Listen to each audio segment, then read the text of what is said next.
Buongiorno, parliamo oggi di un tema che ci tocca molto da vicino e che è diventato per assurdo uno dei cavalli di battaglia delle altre forze politiche, l'immigrazione. Dico per assurdo in quanto è proprio grazie al PD e alle forze politiche del centrodestra che i porti italiani sono gli unici aperti agli sbarchi oggi e grazie al Trattato di Dublino, voluto appunto dalle forze del centrodestra, gli immigrati quando arrivano nel nostro paese rimangono gestione unica dell'Italia, che deve occuparsi dall'inizio alla fine della pratica per l'asilo politico.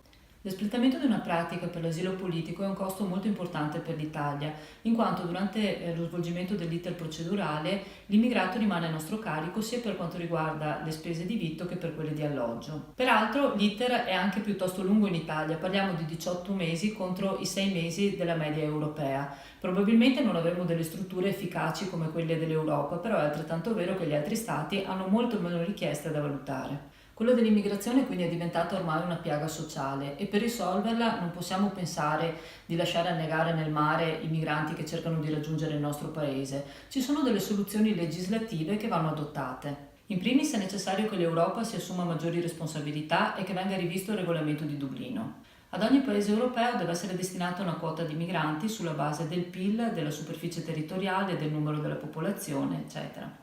E ancora, a livello internazionale è necessario prevedere dei trattati per cui i migranti ai quali viene negato l'asilo politico vengano immediatamente estradati. È opportuno implementare il lavoro delle ambasciate nei paesi di origine dei migranti. Se e quando la richiesta di asilo politico verrà accolta, il migrante potrà raggiungere il paese di destino europeo per una via legale anziché transitare via mare. Questa procedura consentirebbe di diminuire i rischi legati al viaggio per i migranti e i costi di gestione degli stessi per l'Italia. Infine dovrebbe essere rivista la gestione degli enti che si occupano degli immigrati. Come sappiamo per ogni migrante viene erogata una somma di 35 euro, di cui 5 vanno alla persona fisica e 30 all'ente che se ne occupa. Da qui l'interesse di alcune associazioni di avere il maggior numero possibile di migranti all'interno dei propri centri. Ci sono realtà destinate ad accogliere 3.000 migranti che ne accolgono addirittura 4.000. Per evitare tutto questo, anche la gestione diretta del migrante quindi deve ritornare a far capo allo Stato. Ancora una volta quindi è necessario intervenire con la legge per risolvere questi problemi di fondamentale importanza. Sono Eva Liberalato per il Movimento 5 Stelle.